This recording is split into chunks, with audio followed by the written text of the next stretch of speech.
Dominic, great to see you. And I've got to say, congratulations on the Courier. I really did enjoy it, I have to say. Thank you.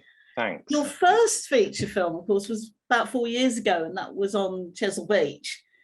Before that, you had a pretty successful career in the theatre and then on TV as well. I wondered what made you move from the stage to the small screen and then onto the big screen.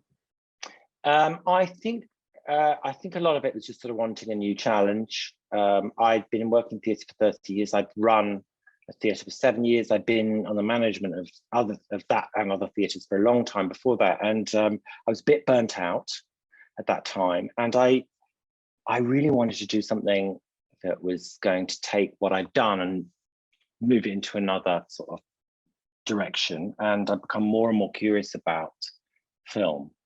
Weirdly, my dad was in the film industry. He was a film editor, and I never wanted to do what my dad did. So I sort of, you never do. I sort of, no, who does? Even when it's a great thing. And so I didn't sort of want to go there. And I think the thing that appealed to me about theatre for a long time, still does, and I'm working in theatre, is the sort of simplicity and the directness of it, where you're just in a room with a bunch of actors and telling a story, and I absolutely love doing that.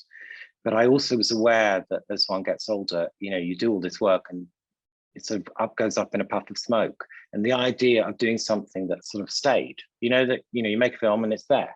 Eventually, it's much more complicated than that.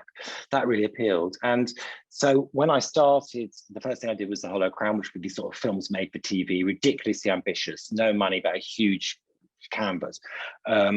I found I absolutely loved it. And in some ways, I feel more at home making films than I do in the theatre, which is a strange thing to discover when you're in your 50s. But, I'm aware that I've got a lot to learn. I'm still sort of young in lots of areas. But I really love the whole experience and the sort of, especially when you're shooting, the sort of amazing focus and camaraderie there is when you're sort of trying to pull everything together and make it happen. And I like the adrenaline rush of that. So it's been brilliant for me. And it's sort of reignited my excitement, actually, even in theatre, about storytelling, and because I've had to learn new stuff. So it's been good. Yeah. Despite what you said about your dad, it almost sounds like it was inevitable that you were going to be in film somewhere along the line. Well, maybe from outside. I mean, I never, honestly, for the first big chunk of my theatre career, that's not what I saw or thought I'd do. But I think I came at it from such a different direction to the direction that my dad came at it from, that I felt like I sort of accessed it for myself, if you know what I mean. And so many, and so many of the skills are transferable. And I think the real advantage that theatre people, theatre directors have, although they are at disadvantages in many ways because they have to learn so much about how you put films together in terms of shooting and editing, all that. But the advantage they do have is that they have a shorthand of how you speak to actors, how you can kind of work with actors. And when you're shooting, you need to work very quickly.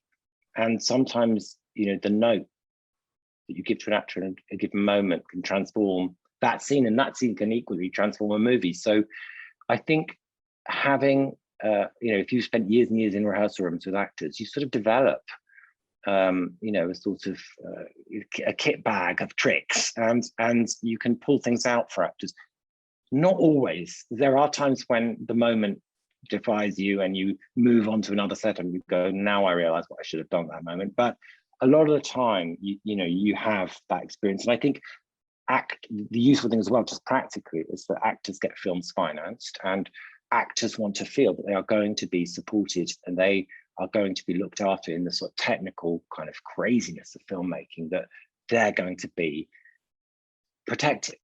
And theatre directors, by and large, are able to do that. So there are all sorts of reasons, I think, why that's happening more than it used to, people making those moves from the stage onto screen.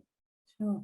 And when On Chesil Beach opened in cinemas, I think round about the same time, you were in pre-production for what was then known as Ironbark, which of course is this film, and Benedict Cumberbatch was already sort of lined up to play Greville Wynne. So when did you actually shoot the film, and why the name change? Well, there's two separate bits to that. So we shot the film in 2018, sort of from late, sort of early autumn, and we finished just before Christmas. And then we took a break, and Benedict lost weight, and we came back and did the last few scenes in March 2019. Which put a bit of a delay on the whole post-production process, because we sort of did a version of the film without the ending, then we redid the first bit, etc., etc. So that took a while. Then we sort of completed it at the end of 2019, did Sundance early 2020, and then we all docked away in our homes. So that's why it was sort of delayed. But what happened was, when we were picked up by Roadside Attractions and Lionsgate, who I have to say have been absolutely brilliant, sort of sticking with the film, giving it a good release in the States. You know, it's so hard for distributors at the moment. But they picked it up at Sundance, and they did some market research, and they just went out and they basically discovered that no one remembered the name Ironbark, which interestingly, I had direct experience of myself, because people would say to me, what's the name of that film you're doing? But however, when I heard that they wanted to change the name, or that they were asking what I thought change the name, I was absolutely horrified. And then when they said they wanted to change it to the Courier, I actually thought, although it's quite a generic title, maybe not as exciting, it was a really good idea, because Ironbark is actually the secondary character. It's, you know, the film is very much about Benedict's character, and there's something sort of, it seems mundane, but there's something sort of quite poetic about the name of the Courier, because he's just a courier. He's sort of the regular guy going into this situation. He becomes more than that. And I tell you, the other thing that was very interesting was in that weird bit last year where we were sort of allowed to do things before we were locked down again. I went to Zurich, and they had a film festival, and they showed the film, and it was the first time I'd seen it with that title. And what was interesting is that the audience accessed the film earlier than they did in they sort of got into it earlier than they had in Sundance, and I think it was because of the title sort of led them into the film better than the previous title. So, you know, I think it's helped, and it's done quite well in the rest of the world. So it was strange to change the title, but I think it's probably the right call. Now, this isn't the first time that you've worked with Benedict, of course, because he was your Richard III in The Hollow Crown. Did he immediately spring to mind when you started working on the project? And dare I ask why? So he immediately sprang to mind when you were working on the project. You always wanted him for the part. He came to mind when I was reading the script. And I had worked with him both on Richard III, but I also did some theatre projects with him back in the day. And I was looking for something else for him to do with me, not exclusively, but I had sort of one eye on that. And I was sort of halfway through it, and I thought, this is great for Benedict. I had no idea at that point what his life was like. I mean, I knew he was doing Doctor Strange, and of course, those things tie you up for so long. And I was sort of not that hopeful he was going to be able to do it, actually, because of that. But as it turned out, I just sent him the script. I sort of texted him and said, do you want to read it? And he was free to read it. And then his schedule all changed, and he was free. And then we were shooting really quickly. I mean, it was sort of seemed a matter of months. I can't remember. I think it was about 6 months from that date to when we started, which is quite quick, especially with an actor like that. And we did some work on the script, but it was a pretty quick turnaround. Yeah. So you've got 2 films under your belt. You've got a third schedule already, which is Follies. So do you think cinema is now your career, or do you think you could be tempted back?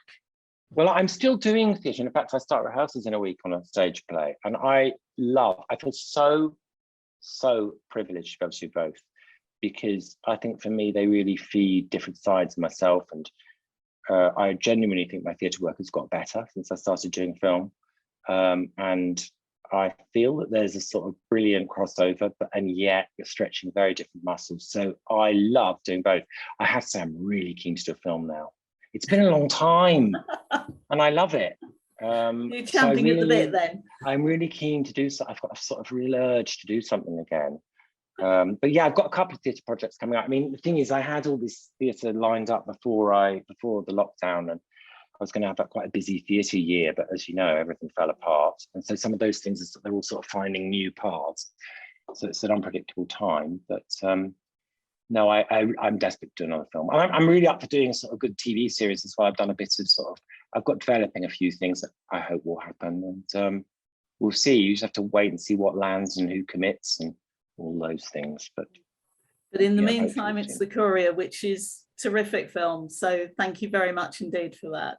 Thank you. Thanks a lot, Freda. Thank you. Thank you.